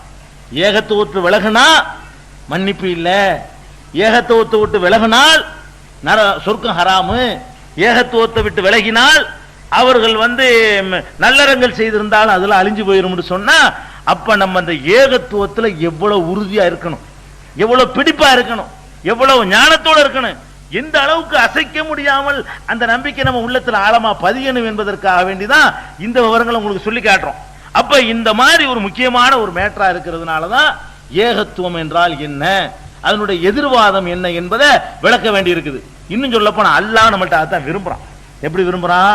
ஒரு வசனத்துல சொல்லி காட்டுறான், அல்லதீன இதா ذிக்ரு பி ஆயாத்தி ரப்பிஹிம் லம் யஹிரு அலைஹா சும்மம் வ உம்யானா. குர்ஆன் வசனம் இது. இதுக்கு என்ன அர்த்தம்? உண்மையான மூமின்கள் யாருன்னு கேட்டா, அல்லாஹ்வுடைய வசனங்களை சொல்லி அவர்களுக்கு அறிவுரை சொல்லப்படுமையானால், அல்லதீன இதா ذிக்ரு பி ஆயாத்தி ரப்பிஹிம், ரப்புடைய வசனங்களை, இறைவனுடைய வசனங்களை சொல்லி அவர்களுக்கு போதனை செய்யப்படுமையானால், லம் யஹிரு அலைஹா சும்மம் வ உம்யானா, குருட்டுத்தனமாக செவிட்டுத்தனமாக விழ மாட்டார்கள், விளங்கித்தான் பின்பற்றுவார்கள். அல்லாஹ்வுடைய வசனம் சொன்னா அப்படின்னு போக மாட்டாங்களாம். என்ன செய்வாங்களாம்? அல்லாஹ்வுடைய வசனத்தை சொல்லி அறிவுரை செய்யப்பட்டாலும் அதை ஆழ்ந்து விளங்கி ஆராய்ச்சி செய்து சிந்திப்பார்கள் அப்படின்னு அல்லாஹ் சொல்லி காட்டுறாங்க. எந்த மார்க்கமும் உங்களை சிந்திக்க சொல்லவே செய்யாது. மதம்னு சொன்னாலேயே சிந்திக்காதுன்னு அர்த்தம். அவருடைய வேதங்களுக்கெல்லாம் மறைந்து சொல்லுவாங்க. மறைக்கிறதுனால எவனும் காட்டிப்படாத, மறைச்சிரு, நீ உனக்குள்ள மட்டும் வச்சுக்க அப்படின்னு மறைக்கிறதுனால அதுக்கெல்லாம் மறைங்கிறாங்களே, மறைக்கிறது குறிப்பிட்டால் மட்டும் வச்சுக்கிறேன்னு, மற்றவனுக்கெல்லாம் மறைச்சு போடணும் அப்படிங்கிறதுக்கு மறைன்ற பேர் வச்சிருந்தாங்க. மறைக்க வேண்டிய விஷயமா? இஸ்லாம் ஒண்ணுதான் என்ன செய்யுது? அதெல்லாம் சிந்திச்சு ஆகணும், நீ விளங்கணும், ஆராய்ச்சி பண்ணணும். இப்படி சொல்லக்கூடிய எல்லாத்தையும் விளங்கித்தான் பின்பற்ற சொல்றான். அஃபலா யத்ததப்பருனல் குர்ஆன், இந்த குர்ஆனை அவர்கள் சிந்திக்க மாட்டார்களா? அம் அலா குலூபின் அக்ஃபாலுஹா, அல்லது இதயங்கள்ல பூட்டு போட்டுருக்குதா? அல்லாஹ் கேட்கிறான். ஏப்பா குர்ஆனை எதுக்கு சிந்திக்காம இருக்கிறீங்க? கண்ணை மூடி ஓதுறதுக்கு உங்களுக்கு தந்திருக்கிறேன், பரக்கத்துக்கு ஓதுறதுக்காக தந்திருக்கிறேன், சிந்திக்க தந்திருக்கிறேன். அப்ப அல்லாஹ் எதை விரும்புறான் நம்ம கிட்ட இருந்து? சிந்திக்கிறது, விளங்க ஆய்வு பண்ணி நம்புறத அல்லாஹ் விளங்குறா விரும்புறானே தவிர இதை கூட்டுத்தனமா நம்புற அல்லாஹ் விரும்பவே இல்லை. அவனுக்கு அது பிடிக்காது. எதுக்கு நம்ம பகுத்தறிவு தரணும்? இல்லாட்டி குருட்டுத்தனமா நம்புறது போதும்னு சொன்ன, ஆய்வு பண்ணாம நம்புறது போதும்னா மலக்குகளுக்கு மேல என்ன இருக்குங்கிற? மலக்குகளுக்கு சிந்தனை கிடையாது. அல்லாஹ்வுடைய நம்பிக்கை நம்மளோட லட்சமானம் கூட. அல்லாஹ்வை நம்புற விஷயத்துல அப்படி நம்புவாங்க. அல்லாஹ் அது போதும்னா எதுக்கு போட்டியா ஒரு ஜீவனை உண்டாக்கணும்? அவருக்கு நீங்க செய்தா செய்யுங்கன்னு மரியாதை கொடுக்க சொல்லணும். அல்லாஹ் எதை விரும்புறான்? நான் ரெண்டையும் கொடுப்பேன். அதாவது என்ன ரெண்டு கொடுப்பேன்? பின்பற்றக்கூடிய தன்மையும் கொடுப்பேன், மறுக்கிற தன்மையும் கொடுப்பேன், நம்புற தன்மையும் கொடுப்பேன், எதிர்க்கிற தன்மையும் கொடுப்பேன். அதை மிஞ்சி அவன் ஃபைட் பண்ணி அதை சைத்தானை விரட்டி விட்டுட்டு என்னை நம்பணும். நான் அதான் விரும்புறேங்கிறான். அதுதான் படைக்கிறான்ல. மனுஷனை படைச்சி விரும்புனா அல்லாஹ் இல்லைன்னு சொல்லிக்கிறான். உனக்கு ரைட் போ, அல்லாஹ் இருக்கிறான்னு சொல்லிக்க. ஆனா விளங்கி சொல்லு, விளங்கி சொல்றத நான் ஏத்துக்கிறேங்கிறதுக்காகத்தான் அந்த பகுத்தறி உள்ள ஜீவனை அல்லாஹ் படைக்கிறான். அவனுக்கு தஸ்பீஹ் திக்ரு செய்யறதுக்கு ஒரு கூட்டத்தை படைக்க நினைச்சா மலக்குக்கு மிஞ்சி நீங்க செஞ்சிருக்கீங்களா? மலக்குக்கு மிஞ்சி நீங்க தஸ்பீஹ் செய்ய முடியுமா? அவ ஒருத்தர் ருக்குல இருந்தா ஒன்னு ருக்குல இருந்துட்டு இருக்கா. எத்தனை மலக்குகள், எத்தனை மலக்குமார்கள் ருக்குல இருந்தா ஒன்னு ருக்குல இருக்கிறாரு, சஜிதாவுலயே இருக்காரு. படைக்கப்பட்ட காலத்துல இருந்த சஜிதாவுல இருக்காரு ஒரு மலக்கு. அப்படி அல்லாஹ் ஒருத்தர் டியூட்டி, நீ சஜிதா மலக்கு, சஜிதா உனக்கு வேலை, நீ ருக்குல கடை. ஒருத்தர் கையில சூரை கொடுத்துருக்கான், ஒருத்தர் கையில இஸ்ராபீல்ங்கிற ஒரு கையில ஒரு சூரை கொடுத்துட்டான். எக்காலம் வச்சுட்டே இருக்கணும். எப்ப ஊதுங்கன்னு ஊதி பண்ணும், அழிக்கிறதுக்காக வேண்டி, உலகத்தை அழிக்கிறதுக்காக வேண்டி. அவர் படைச்சான அல்லாஹ் அன்னைக்கு கொடுத்து வச்சுட்டே இருக்காரு. அவர் டியூட்டி ஒரு வேலையை அவர் பார்க்கல. ரசூல் அப்படி சொல்றாங்க. அவர் காதை தீட்டிக் கொண்டு சூரை வைத்துக் கொண்டே இருக்கிறார். எப்ப ஊதுன்னு கட்டளை வரும், அப்ப ஒருவேளை என்ன கட்டுப்படுத்தல் பத்தியலா அவர் இப்படியே இருக்காரு. அவர் வேற ஒண்ணுமே அவர் இல்ல. எப்ப உத்தரவு வரும் ஊதுன்னு ஊதிப்படுவார், உலகம் அழிஞ்சு போயிடும். அப்ப இப்படி எல்லாம் படைச்ச இறைவனுக்கு வணங்குறதுக்கு ஒரு கூட்டத்தை உண்டாக்குறது அதான் விருப்பம். தன்னை வணங்கிக்கிட்டே இருக்கணும்னு ஆசைப்பட்டு அது போதுமங்க. இந்த இப்படி நிக்கிறாரு, குனிஞ்சவர் குனிஞ்சாப்புல நிக்கிறாரு, விழுந்தவர் விழுந்தாப்புல நிக்கிறாருன்னா அப்படி படைக்கப்பட்டிருக்காரு அவரு. அதை மீற முடியாது அவரால். அவருடைய இயல்பே அதுதான். அப்போ இயல்பே அதுதான் சொல்லிடும் போது அந்த கமாண்ட் கொடுத்தாச்சு. ஒரு கம்ப்யூட்டருக்கு மாதிரி கம்ப்யூட்டர்ல ப்ரோக்ராம் பண்ணி கமாண்ட் கொடுத்துட்டோம்னா அது மீறுமா? அது கம்ப்யூட்டர்ல ப்ரோக்ராம் பண்ணி இன்ன மாதிரி செய்யணும்னு அதுக்கு வந்து கமாண்ட் பாஸ் பண்ணி விட்டோம்னா அந்த கமாண்டிங் வேலை நடந்துகிட்டே இருக்கும். அது பாட்டுக்கு நம்ம வந்த பிறகு நடந்துகிட்டு இருக்கு. அது மாதிரியான ஒரு அடிப்படையில் மலக்குகள் படைச்சிருக்கான் அல்லாஹ். நம்மளை எப்படி படைக்கிறான்? நம்மளுக்கு அறிவை கொடுத்து நீ விளங்கினா சிந்திச்சு இப்படியும் செய்யலாம் அப்படியும் செய்யலாம், தப்பும் செய்யலாம், தண்ணி அடிக்கவும் செய்யலாம், பள்ளியாசலுக்கு போகலாம். நீ என்ன தேர்ந்தெடுக்கிற அதை உனக்கு பார்க்க போறேன். இப்போ நீ தண்ணி அடிக்கிற தேர்ந்தெடுக்க போறியா, பள்ளியாசலுக்கு போய் தேர்ந்தெடுக்க போறியா? இப்படியான ஒரு உரிமையை கொடுத்த ஒரு இனமாக சிந்திக்கிறத விரும்புறான் அல்லாஹ். அதுக்கு தான் பல இடங்கள்ல சொல்றான், வலக்கது யஸ்ஸர்னல் குர்ஆன் லிذிக்ரி. இந்த குர்ஆனை சிந்திக்கிறதுக்கு லேசாக்கி இருக்கிறோம் அல்லாஹ் சொல்றாங்க. எந்த வேதமும் சொல்லாது. கண்ணம் பெரியார் பகுத்தறிவாதம் பேசினாரே, அவர் என்ன சொன்னார் தெரியுமா? எனக்கு தேவை யார் தெரியுமா? நான் சொல்றது நம்பக்கூடிய பைத்தியக்காரன் தான் வேணும், எனக்கு முட்டா பைய வேணுமே தவிர என்கிட்ட கேள்வி கேட்கிறவங்க கூட. மத்தெல்லாம் பகுத்தறி பேசினாரு, ஆனா என்ன சொல்லிவிட்டாரு? என்கிட்ட கேள்வி நான் என்ன சொல்லணும் கேட்கணும், என்கிட்ட கேள்வி கேட்கிறேன் வராதுன்றார். அது கூட இந்த பகுத்தறிவாதிகள் கூட அது ஒரு ஸ்டேஜ் உங்களுக்கு இருக்குது. ஏய் நான் சொல்ல மட்டும் கேள்வி கேட்கக்கூடாது, மற்ற எல்லாத்தையும் கேள்வி கேளு, நான் சொன்ன அதுல மட்டும் கேள்வி கேட்காத அப்படிங்கிற அளவுக்கு தான் பெரியாருடைய பகுத்தறிவு இருந்துச்சு. ஆனா இஸ்லாம் மட்டும் என்ன சொல்லுது? அட குர்ஆன் சொல்லி சொன்னா கூட என்ன சொல்லுவான், கரெக்ட் தான், அது அந்த வழக்கம் சரிதானா, நீ விளங்கி ஆராய்ச்சி பண்ணி நீ வந்து அதை பின்பற்றணும் அப்படிங்கிற அல்லாஹ். இன்னும் சொல்லி காட்டுறான் அல்லாஹ். உங்களுக்கு வந்து அல்லாஹ்வை நம்ப சொல்லும் பொழுது, கடவுள் இருக்கான்னு சொல்லும் பொழுது சும்மா நம்புங்கட்டு ஒரு இடத்துல நல்லா சொல்ற. ஏன்பா அல்லாஹ் பத்தி பேசுறீங்களே, யத்தஃபக்கரூன ஃபீ ஹல்கி ஸமாவாத்தி வல் அர்த். நல்லடியார்களுக்கு அல்லாஹ் சொல்றான், இரவில் எழுந்து தொழுவார்களாம். தொழுகிற நிறுத்திருக்கலாம் அல்லாஹ். இரவுல எழுந்து தத்தஜாஃபா ஜுனூபுஹும் அனில் மலாஜி, படுத்த படுக்கையிலிருந்து அவர்கள் எழுந்து உட்கார்ந்து கொண்டு அல்லாஹ்வை திக்ர் செய்வார்கள், துதிப்பார்கள் சொல்லிவிட்டு அந்த தொடர்ச்சியா சொல்றான். மேலும் என்ன செய்வார்கள் தெரியுமா? யத்தஃபக்கரூன ஃபீ ஹல்கி ஸமாவாத்தி வல் அர்த். இந்த வானங்கள் எப்படி படைக்கப்பட்டிருக்கின்றன என்று சிந்திப்பார்கள், இந்த பூமி எப்படி படைக்கப்பட்டிருக்கின்றன என்று சிந்திப்பார்கள். சிந்தித்து பார்த்துவிட்டு ரப்பனா மா ஹலக்த ஹாதா பாத்திலா, இறைவா இதை நீ வீணுக்கு படைக்கவே இல்லை, ஒரு அர்த்தத்தோட தான் படைச்சிருக்கிற, ஒரு காரணத்தோட தான் படைச்சிருக்கிற அப்படி சொல்வார்கள். சிந்திக்க சொன்னா பாருங்க. நல்ல அடியார்கள் வந்து தஸ்பீஹ் உருட்டிட்டு இருப்பாங்கன்னு சொல்லல, நள்ளிரவுல எழுந்து தொழுது விட்டு ஆகாயத்தை ஆய்வு பண்ணுவார்களாம், ஆகாயத்தை சிந்திப்பார்களாம். இறைவா நீ வீணுக்கு படைக்கல, வேஸ்டா படைக்கல, எதையுமே எந்த ஒன்றையும் நீ வீணுக்கு படைக்கல அப்படின்னு சொல்லி சிந்திப்பார்கள்ங்கிறான். இன்னொருத்தனோட கூப்பிட்டு சொல்றான், அஃபலா யன்துரூன இலல் ஜிப்லி கைஃப குலிகத். நீங்கள் வசிக்கிற பகுதியில் ஒட்டகம் இருக்கிறது, அதை கொஞ்சம் பார்க்க மாட்டீர்களா? கைஃப குலிகத், அது எப்படி படைக்கப்பட்டிருக்கிறது என்று நீங்கள் சிந்தித்து பார்க்க மாட்டீர்களா? அதை சிந்திக்க சொல்றான். அந்த பாலைவனத்தில் வாழ்ந்த மக்களுக்கு எந்த ஒட்டகம் தெரியுமோ அந்த ஒட்டகத்தை காட்டி இதை கொஞ்சம் பாருங்களடா, சிந்திக்கலடா, நான் இருக்கிறேங்கிறத காட்டுறதுக்கு கல்யாணம் பண்றான். கண்ணை மூடி நம்பாத, சிந்தி, ஒட்டகத்தை சிந்தி. இல லிபலி கைஃப குலிகத் அப்படி கேட்கிறான். ஒட்டகத்தை படி ஒயில சமாய் கைஃப ருஃபியத், இந்த வானம் எப்படி உயர்த்தப்பட்டிருக்குன்னு பாரு. ஒயிலல் அர்தி கைஃப சுத்திகத், இந்த பூமி எப்படி விரிக்கப்பட்டிருக்கு பாரு. ஒயிலல் ஜிபாலி கைஃப நுசிபத், மலைகள் எப்படி நிலைநாட்டப்பட்டிருக்கிறது என்று சிந்தித்து பார். அப்ப அல்லாஹ் நமக்கு என்ன உத்தரவு போடுறான்? மலை எப்படி சிந்தி, பூமி எப்படி இருக்கு சிந்தி, வானம் எப்படி இருக்கு சிந்தி, ஒட்டகம் எப்படி இருக்கு சிந்தி, நீ எப்படி இருக்கிற சிந்தி, இப்படி எல்லாத்தையும் சிந்தி சிந்தி சிந்தின்னு சொல்லக்கூடிய வசனங்கள், சிந்திக்க தூண்டுகிற வசனங்கள், ஆய்வு செய்வதை ஆர்வமூட்டக்கூடிய வசனங்கள் ஒன்றில் படிச்சுக்கிட்டே போலாம். திருப்பி திருப்பி கௌமி யாலமும் சொல்லிவிட்டு என்ன செய்யறான்? முட்டா பையலுக்கு இதுல ஆதாரம் இருக்குன்னு சொல்லவே மாட்டான்ல. ஒரு விஷயம் சொல்லிவிட்டு இன்ன ஃபீதாலிகல் ஆயாத்தின் லிஉலில் அல்பாப், இதுல அறிவுடைய மக்களுக்கு படிப்பினைகள் உண்டு. அறிவைத்தான் விரும்புறான், குருட்டு கூட்டத்தை விரும்பவே இல்லை. எதை விரும்புறான்? அறிவுடைய மக்களுக்கு இதுல படிப்பினை இருக்குதுங்கிறான் ஒரு இடத்துல. லி கௌமி யஅலமூன், அறியக்கூடிய மக்களுக்கு இதுல பாடம் இருக்குங்கிறான். லி கௌமி யஃப்கஹூன், விளங்கக்கூடிய மக்களுக்கு இதுல பாடம் இருக்குங்கிறான். பல இடங்கள்ல யஅலமூன்ங்கிறான், யஃப்கஹூன்ங்கிறான், யததப்பரூன்ங்கிறான். இப்படியாக அல்லாஹ் ரப்பல் ஆலமீன் ஆய்வு பண்ணுவதையும் சிந்திக்கிறதையும் அப்படி பண்றான். இன்னும் சொல்ல போனா என்னைய பயப்படுறவன் யாருன்னு கேட்டா அறிவாளி தான் பயப்படுவான்ட்டாங்க சொல்ல போனா. வேற வேற மார்க்கத்துல கடவுளுக்கு யார் பயப்படுவான்னா முட்டாள் பயப்படுவான். வேற வேற மார்க்கத்துல கடவுளுக்கு யார் பயப்படுவா? முட்டா பயப்படுவான். அந்த கடவுள் நம்பிக்கை அப்படி இருக்கும். கடவுளை பத்தி கேள்வி கேட்டா கடவுள் இல்லைங்கிறதுக்கு வச்சிருப்பாங்க. வேற வேற மார்க்கங்கள்ல வந்து அவன் சொல்ற கடவுளை பத்தி கொஸ்டின் எழுப்புறான்னு வைங்க, இல்லங்கிற முடிவுக்கு தான் வரணும். இங்க என்ன எல்லாம் சொல்லி காட்டுறான்? இன்னமா யக்ஷல்லாஹ மின் இபாதிஹில் உலமா, அல்லாஹ்வை யார் பயப்படுவார்கள் என்று சொன்னால் அறிஞர்கள் தான் பயப்படுவார்கள். இந்த ஒரு மார்க்கத்துல மட்டும்தான் சிந்திக்க சிந்திக்க அல்லாஹ் நம்புவான். இப்படி அல்லாஹ் இப்படியா, இப்படி ஒரு கொள்கையா, இப்படி ஒரு கோட்பாடா, வேற எந்த மார்க்கத்துல கடவுளை பத்தி சிந்திச்சாலும் கடவுள் இல்லைன்றுவான். இந்த ஒரு மார்க்கத்துல கடவுளை சிந்திச்சான்னு சொன்னா கடவுள் நம்பிக்கை அதிகமாகும். அந்த அளவுக்கு அல்லாஹ் ரப்புல் ஆலமீன் என்னைய பயப்படுறது கூட அறிவாளி தாங்கிறான் அல்லாஹ். உமைன் யூத்தல் ஹிக்மத்த ஃபகத் ஊத்திய கைரன் கசீரா. யாருக்கு ஹிக்மத்தை ஞானத்தை அல்லாஹ் கொடுத்து விட்டானோ ஏராளமான நன்மைகள் அவனுக்கு கொடுக்கப்பட்டிருக்கு. லேசப்பட்ட நன்மை இல்ல. ஞானம் இருக்கணும், உனக்கு விளக்கம் இருக்கணும், சிந்திக்கிற திறன் இருக்கணும், எதையும் தர்க்க ரீதியாக ஆய்வு பண்ணி வழங்கி கொள்ளணும், எந்த மாதிரியான கொஸ்டினுக்கும் எதிர்பார்த்துக்கும் பதில் சொல்லக்கூடிய அளவுல உன்னை வளர்த்துக்கிறணும். இதுக்கு பேர் தான் ஹிக்மத்.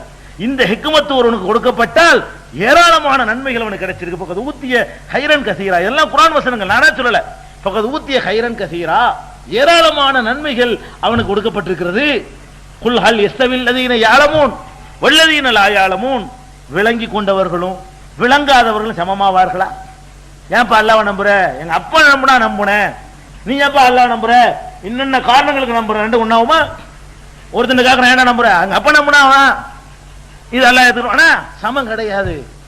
குல் ஹல் எல்லாத்துக்கும் விளங்குற சமமா முடியாதுல. ஹல் யஸ்தவில் லதீன யஅலமூன் வல்லதீன லா யஅலமூன். அறிந்தவர்களும் விளங்கியவர்களும் விளங்காதவர்களும் சமமாவார்களா என்று நபியே கேளுங்க. ரப்பி சித்னி இல்மா. இவ்வளவு பெரிய ஞானத்தை அல்லாஹ் கொடுத்துவிட்டு யாருக்கு? ரசூல் ஸல்லல்லாஹு அலைஹி வஸல்லம் அவர்கள் பத்தி அவங்க சொல்றாங்க, ஊத்தீது இல்மல் அவ்வலீன வல் ஆகிரீன். எனக்கு எவ்வளவு ஞானத்தை அல்லாஹ் தந்திருக்கிறான் என்று கேட்டால், முன் சென்றவர்களுடைய ஞானம் இனி வரக்கூடியவர்களுடைய ஞானம் சேர்த்து எனக்கு தந்துட்டான் அல்லாஹ். உண்மைதான் அது. அவங்களுடைய ஒவ்வொரு போதனையும் இன்றைக்கு அறிவியல் யுகத்தில் கூட மறுக்க முடியல. அவர் சொன்ன வழிதான் கரெக்ட்னு சொல்லி உலகம் திருப்பிக்கிட்டு இருக்குது. அப்படிப்பட்ட ஒரு ஞானத்தை அல்லாஹ் கொடுத்தான். அவங்களுக்கு அல்லாஹ் கட்டளை ஏறான், ரப்பி சித்னி இல்மா. முகமதே சொல், என்ன சொல்லணுமா? ரப்பி சித்னி இல்மா. இறைவா ஞானத்தை இன்னும் கொஞ்சம் அதிகமா தாவேன். பத்தலை, அது பத்தலை, உலகம் கொடுத்துவிட்டு முன் சென்றவர்களுடைய ஞானம், பின்னாடி வரக்கூடிய ஞானம் அம்புட்டையும் கொடுத்துவிட்டு அல்லாஹ் என்ன சொல்றான்? இது பத்தாது முகமது, மற்றதெல்லாம் போதும்னு சொல்றான். காசுல லிமிட் பண்ணிக்க, இருக்கிற கொண்டு போதுமாயிக்க, மற்ற வசதிகள்ல என்ன கிடைச்சிச்சோ அதை வச்சு போதுமாக்கி கொள்ளணும். இதுல மட்டும்தான் என்ன செய்யணும்? ஆசைப்படணும். இன்னும் தான் கேட்கணும்.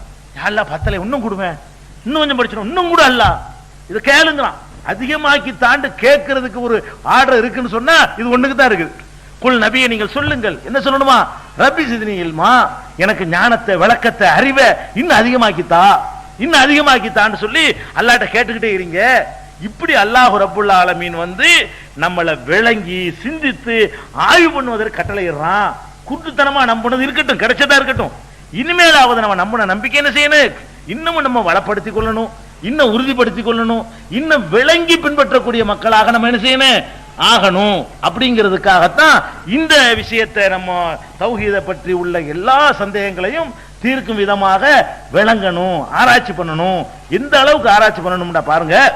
ஒரு உதாரணம் சொல்றேன் புரிந்து கொள்றதுக்காக வேண்டி. பெருமானார் ஸல்லல்லாஹு அலைஹி வஸல்லம் உருவாக்கின அந்த சமுதாயத்துல எவ்வளவு பெரிய ஒரு விவரமான அளவுக்கு சமுதாயத்தை உருவாக்கி இருந்தாங்கன்னு பாருங்க. ஒரு போர்க்களம், பத்ர் போர்க்களம், உங்களுக்கு தெரியும். அந்த பத்ர் போர்க்களத்துல எதிரிகள் கொல்லப்பட்டு போனவங்களை எல்லாம் தூக்கி ஒரு பாலடைஞ்ச கிணத்துல போடுவாங்க. இது உங்களுக்கு தெரிஞ்ச சம்பவம் தான். இதெல்லாம் பின்னாடி நான் சொல்லுவேன். இந்த சம்பவங்கள் இறந்ததுக்கு பிறகு ஒரு மனிதனுடைய நிலை என்னங்கிற இடத்துல சொல்லுவோம். அந்த டாபிக் நான் இது சொல்ல வரல, இது வேற ஒரு டாபிக்கா சொல்ல வரேன். கிணத்துல தூக்கி போட்டுறாங்க. பாலடைஞ்ச அபூஜஹில் கொல்லப்பட்டவங்க எல்லாம் தூக்கி ஒரு கிணத்துல தூக்கி போட்டுறாங்க. போட்டுவிட்டு ரசூல் ஸல்லல்லாஹு அலைஹி வஸல்லம் அவங்களை நோக்கி பேசுறாங்க. எப்படி பேசுறாங்க? இன்னா வஜதுனா மாவாத ரப்புனா ஹக்கா. எங்கள் இறைவன் எங்களுக்கு வாக்களித்தானே, அதை நாங்கள் பெற்றுக்கொண்டோம். ரசூலுல்லாஹ் சொல்றாங்க, கபூர்ல பார்த்து அந்த பாலடைஞ்ச கிணத்தை பார்த்து சொல்றாங்க, எங்கள் இறைவன் எங்களுக்கு வாக்களித்து பெற்றுக்கொண்டோம். ஹல் வஜத்தும் மாவாத ரப்புக்கும் ஹக்கா. உங்கள் இறைவன் உங்களுக்கு வாக்களித்ததை நீங்கள் பெற்றுக்கொண்டீர்களா கேட்கிறாங்க. அபூஜஹிலை பார்த்து கேட்கிறாங்க. அபூஜஹிலுடைய பாடியை பார்த்து, செத்து போன பிணத்தை பார்த்து ரசூலுல்லாஹ் பேசுறாங்க. அப்ப சஹாபாக்கள் கேட்கிறாங்க, அல்லாஹ்வுடைய தூதரே, என்ன பணத்தோட பேசுறீங்க? அது கல்லிமு அஜிசாதன்ல அருவாகலகா, ரூஹு இல்லாத உடம்ப பார்த்து பேசுறீங்களே. அது கல்லிமுல் மௌத்தா யார சொல்லலாம். இன்னொரு அறிவிப்புல மௌத்தாக்களோட போய் பேசுறீங்களே, செத்து போன ஆட்களோட. அப்படின்னோடனே ரசூலுல்லாஹ் சொன்னாங்க, என்ன சொல்றாங்கன்னா, நான் சொல்றது உங்களுக்கு விளங்குது, கேட்குது. நான் இப்ப என்ன சொன்னேனோ அதை அவங்க கேட்டுக்கொண்டிருக்கிறார்கள் அப்படின்னு ரசூலுல்லாஹ் சொன்னதாக ஒரு செய்தி ஆயிஷா நாய்கிட்ட வருது. பத்ர் போர்க்களத்துல ரசூல் ஸல்லல்லாஹு அலைஹி வஸல்லம் இந்த மாதிரி கபூர்ல பாலடைஞ்ச கிணத்துல உள்ளவங்களை பார்த்து பேசினாங்க. பேசும்போது ஒருத்தர் இப்படி கேட்டாரு, அதுக்கு ரசூலுல்லாஹ் என்ன பதில் சொன்னாங்க? நான் என்ன சொன்னேனோ அது அவர்களுக்கு கேட்கிறது, அவர்கள் காதில் விழுகிறது என்று சொன்னார்கள். இப்னு உமர் சொன்னதாக ஆயிஷா நாயிட்டு சொல்றாங்க. ஆயிஷா நாய் கட்டும் கோபம், என்ன நினைச்சிட்டு இருக்காரு இவரு? ரசூலுல்லாஹ் அப்படி இப்ப சொன்னாங்க, சொல்ல மாட்டாங்களே. அல்லாஹ் குர்ஆன்ல சொல்றான், இறந்தவர்களை ஒரு காலத்திலும் உனக்கு கேட்க வைக்க முடியாதுங்கிறான். இன்னகலா துஸ்மிஉல் மௌத்தாங்கிறான், மௌத்தா போன ஆட்களை கேட்க வைக்க முடியாதுங்கிறான். ஒமா அன்த பி முஸ்மிஇன் மன் ஃபில் குபூர், முஹம்மதே கபரில் உள்ளவர்களை கேட்க செய்ய உன்னால் முடியாதுன்னு அல்லாஹ் குர்ஆன்ல சொல்றான். அப்படி இருக்கும்போது ரசூலுல்லாஹ் அப்படி சொல்லியிருப்பாங்க? எப்ப சொன்னாங்க? அப்படி சொல்லவே இல்லை அப்படின்னு சொல்லிட்டு என்ன சொன்னாங்கன்னு வர கிரகிச்சு சொல்றாங்க ஆயிஷா நாயகி. எதுக்கு இதை சொல்ல வர்றேன்னா, எவ்வளவு விவரமான ஒரு சமுதாயத்தை ரசூலுல்லாஹ் உருவாக்கி பொம்பளை உருவாக்கிட்டு போயிருக்கான்னு பாருங்க. ரசூலுல்லாஹ் அந்த பாடம் கட்டது எப்படி விவரம்னு பாத்தீங்களா? அதே மாதிரி இன்னொரு அறிவிப்புல என்ன செய்யறாங்க, இன்னொரு ஆயிஷா நாயகி உதாரணத்துக்கு எடுத்துக்கொள்ளலாம். பெண்கள்லாம் கூட எப்படி ரசூல் ஸல்லல்லாஹு அலைஹி வஸல்லம் அவர்களால் தயாரிக்கப்பட்டிருந்தாங்கிறதுக்காக சொல்றேன். ஒரு இப்னு உமர் தான் அதையும் அறிவிக்கிறார். என்ன அறிவிக்கிறார்னு கேட்டா, நம்ம ஒரு வீட்டுக்கு போறோம், மௌத்தான வீட்டுக்கு. அங்க உட்கார்ந்துகிட்டு எல்லாரும் அழுவிக்கிட்டு இருக்கிறாங்க, மௌத்தான வீட்டுல எல்லாம் அழுகுறாங்க. அப்ப ரசூல் ஸல்லல்லாஹு அலைஹி சொல்றாங்க, யாரு வந்து மௌத்தான வீட்டுல போய் அழுகுறாங்களோ அழுதா மையத்துக்கு வேதனை இருக்கு ரசூலுல்லாஹ் சொன்னாங்க அப்படின்னு அறிவிக்கிறார். இன்னல் மையத்த லா யுஅஸபு பிபுகாஇ அஹ்லிஹி, குடும்பத்தார் அழுகிற காரணத்தினால மையத்துக்கு தான் வேதனை, மையத்துக்கு அதாபு செய்யப்படுது அப்படின்னு ரசூலுல்லாஹ் சொன்னதாக ஒரு அறிவிப்பு ஆயிஷா நாயகி கிட்ட போகுது. உடனே கட்டும் கோபம் வருது. என்ன நினைச்சிட்டு இருக்கீங்க, இவன் அழுது அவனை எதுக்கு அடிக்கணும்? இது என்ன இஸ்லாம்? இஸ்லாத்துல அடிப்படைக்கு மாத்தமா இருக்கு. இது இஸ்லாமிய அடிப்படை கொள்கை என்ன? லா தஸிரு வாஸிரத்துன் விஸ்ர உக்ரா, ஒருத்தன் சுமையை ஒருத்தன் சுமக்க முடியாது. நீங்கள் குர்ஆனை வாசிக்கவில்லையா? அல்லாஹ் சொல்வதை நீங்கள் பார்க்கவில்லையா? அல்லாஹ் தஸிரு வாஸிரத்துன் விஸ்ர உக்ரா, ஒருவர் சுமையை ஒருவர் சுமக்க முடியாது. அல்லைஸலில் இன்சானி இல்லாமா சா, எந்த மனிதனாக இருந்தாலும் அவன் உழைத்ததுதான் அவனுக்கு இருக்கிறது.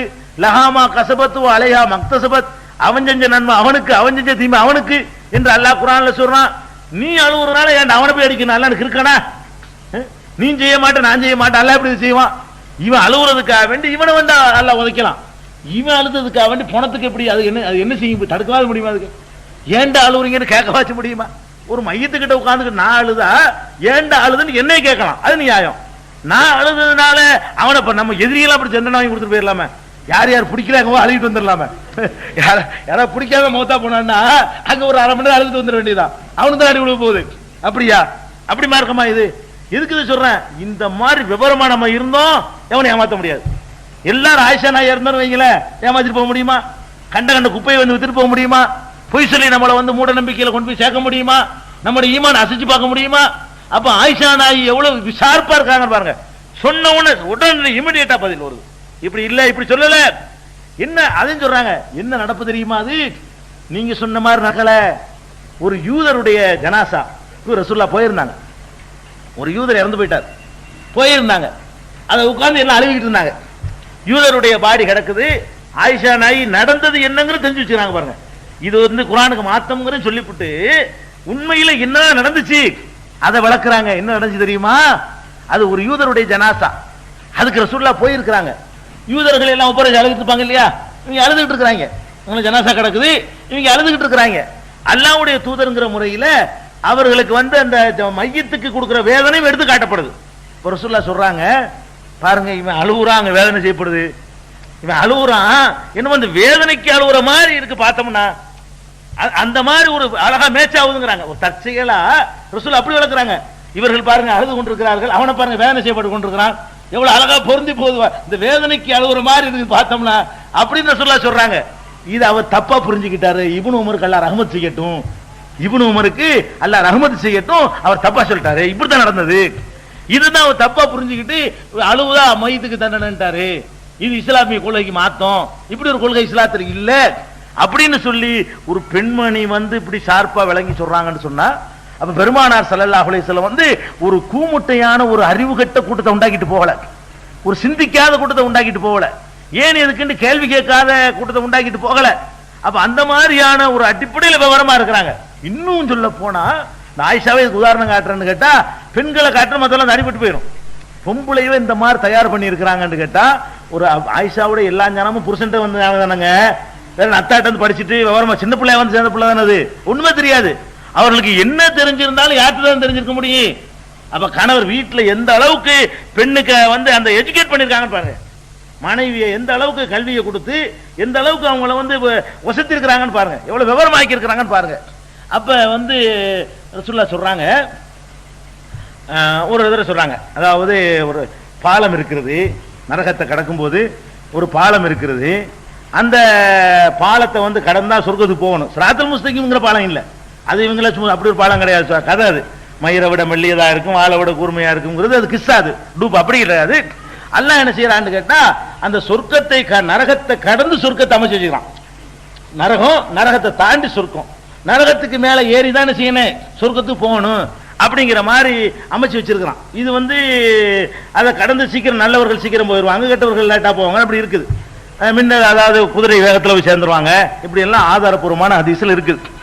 இப்ப கேள்வி கணக்கு இல்லாமல் சொர்க்கத்துக்கு போவார்கள் சில பேர் ரசூலுல்லாஹ் சொல்றாங்க. அப்ப ஆயிஷா நாய் கேட்கிறாங்க, கேள்வி கணக்கு இல்லாம போவாங்க நீங்க சொல்றீங்க, ஆனா அல்லாஹ் குர்ஆன்ல சொல்றான் யாரா இருந்தாலும் நரகத்துக்கு வரணும்னு ஒரு வசனம் இருக்கு. இம்மின்கும் இல்லா வாரிதுஹா, உங்களில் யாராக இருந்தாலும் அந்த நரகத்திற்கு வந்துதான் தீர வேண்டும். கான ரப்பு கலா ரப்பிக்க ஹத்மன் மக்லியா, இது இறைவன் வந்து கட்டாய விதியாகவே ஏற்படுத்தி விட்டான்னு ஒரு வசனம் இருக்குது. நீங்க என்னடா கேள்வி கணக்கு இல்லாம பழிச்சு சொர்க்கத்துக்கு போயிருவாங்கிறீங்க? அல்லாஹ் அதே அல்லாஹ் தான் குர்ஆன்ல என்ன சொல்றான், யாரா இருந்தாலும் நரகத்துக்கு வந்துதான் ஆவணுங்கிறானே அப்படின்னு சொல்லி ரெண்டு குர்ஆன் ஆயத்தை மோதுதுங்கிறாங்க. அதுவும் குர்ஆன் இப்ப கைரி ஹிசாபுங்கிறது குர்ஆன்ல உள்ளதுதான். கேள்வியே இல்லாம உள்ள போயிருவான்னா நரகத்துக்கு வரவே மாட்டேன்னு அர்த்தம். இன்னொரு வசனத்துல அல்லாஹ் என்ன சொல்றான், கேள்வி இல்லாமல் சொர்க்கத்துக்கு போயிருவார்கள் என்று சொன்ன அந்த அல்லாஹ் தான் யாரா இருந்தாலும் நரகத்துக்கு வரணுங்கிறான். யாரா நபியா இருந்தாலும் ரசூலா இருந்தாலும் யாரா இருந்தாலும் சரி நரகத்துக்கு வராம சொர்க்கத்துக்கு போக முடியாதுங்கிறான். அப்ப ஆயிஷா என்ன செய்றாங்க பாருங்க, இதை சிந்திச்சு இதை கண்ண முடிச்சு அதுவும் சரி இதுவும் சரின்னு கேட்கல அவங்க. சரி அது அல்லாஹ் சொல்லிட்டான்ல, அதுவும் சரிதான், இது எதுவும் சரிதான், அதெல்லாம் எனக்கு புரியணும். ஆயிஷா என்ன பண்றாங்க, எனக்கு இது புரியணும். அது எப்படி இது கேள்வி இல்லாம சொர்க்கத்துக்கு போவாங்கிறீங்க ஒரு வசனத்துல, இன்னொரு வசனத்துல வந்துகிட்டு நரகத்துக்கு எல்லாரும் போவாங்கிறீங்க. நரகத்துக்கு எல்லாம் போவான்னா அப்புறம் என்ன சொர்க்கத்துக்கு போய் எல்லாரும் எப்படி போக முடியும்? இது என்ன ஒன்னும் புரியல, குழப்பமா இருக்குதே. அப்ப ரசூல் ஸல்லல்லாஹு அலைஹி வஸல்லம் விளக்கம் சொல்றாங்க, அப்படி அர்த்தம் இல்ல. இந்த ஆயத்துக்கு என்ன அர்த்தம்னு கேட்டா, அந்த நரகத்தை கடந்து தான் எல்லாரும் போகணும், அந்த வெப்பம் படாம யாரும் சொர்க்கத்துக்கு போக முடியாது, நரகத்துக்கு மேலதான் அந்த பாதையை எல்லாம் போட்டு வச்சுக்கிறான். அதனால சொர்க்கம்னு தீர்ப்பளிக்கப்பட்டவராக இருந்தாலும் கேள்வி இல்லாம போறவராக இருந்தாலும் அதுல ஏறுவாரு, அந்த வெப்பம் ஒரு மேல படும். நரகத்துமே ஒரு தொட்டு டச்சு இல்லாம உள்ள நுழைய முடியாது. அந்த வெப்பம் இருந்தாலும் டச்சு தானங்க. அந்த வெப்பம் எப்படி இருக்கு, அந்த பாலம் எப்படி கொதிக்கும், அதை கொடுத்துட்டு வெயிலுக்கு அப்புறம் நிழலோட்டா இன்பமா தெரியும். திரும்ப நிழலோட்டா இன்பம் தெரியாது. அரை மணி நேரம் வெயில்ல காய வச்சு விட்டு கொண்டு போய் ஏசி ரூம்ல விட்டா ஆமா அது இன்பம் தெரியணுமா இல்லையா? அதுக்காக இப்படி அந்த சூட்டை லேஸ் அப்படி அனுபவிக்க விட்டு இப்ப போ எப்படி இருக்குன்னு பாரு. அந்த முதல்ல நுழையும் போது அப்படி இருக்கணுமா, உள்ள நுழைகிற அந்த அந்த இதுவே ஒரு த்ரில்லிங்கா இருக்கணுமா. அதுக்காக எல்லாம் நினைச்சிருக்கிறான், அப்படி ஒரு ஏற்பாடு பண்ணி வச்சிருக்கிறான். இது ரசூல் ஸல்லல்லாஹு அலைஹி வஸல்லம் விளக்கி அந்த ரெண்டை இணைச்சி ஒரு விளக்கம் கிடைக்கிற வரைக்கும் அவங்க உடல கேள்வி கேட்கிறாங்க.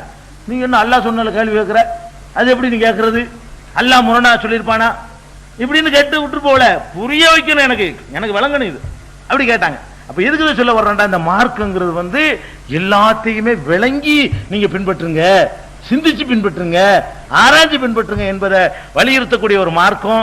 அதனாலதான் அறிவை பத்தியும் சிந்திக்கிறத பத்தியும் ஆராய்ச்சி பண்றத பத்தியும் ஆகாயம் பூமி படைக்கப்பட்டிருக்கிற பத்தியும் எல்லாமே வருது. சூரிய சந்திரனை பத்தி உள்ள ஞானங்கள் எல்லாம் வந்து உங்களுக்கு அடுத்தடுத்த தொடர்கள் இன்ஷா அல்லாஹ் சொல்லப்படும் அடுத்த நாட்கள்ல. அப்ப இந்த மாதிரியான ஒரு மார்க்கமா இருக்கிற காரணத்தினாலதான் நம்ம இந்த ஒரு விஷயத்தை சிந்தனைக்கு எடுத்துக்கொள்கிறோம். எந்த விஷயத்தை, லா இலாஹ இல்லல்லாஹ் என்பதை நம்முடைய ஆய்வுக்கு நம்ம எடுத்துக்கொள்கிறோம். வணக்கத்திற்குரியவன் அல்லாஹ்வை தவிர யாரும் இல்லை. இதை எப்படி நம்ம ஆய்வு செய்வது? அப்ப இந்த ஆய்வில் நாம் நாளைக்கு உள்ளது முதலில் நாம் எடுத்துக்கொள்ள வேண்டிய விஷயம் என்னன்னு கேட்டா, ஒன்னா ரெண்டாங்கிறது அப்புறமேலு இருக்கிறானா இல்லையா அதை முதல் முடிவு பண்ணணும். அல்ல இருக்கிறானா இல்லையாங்கிறது வேணுமா இல்லையா?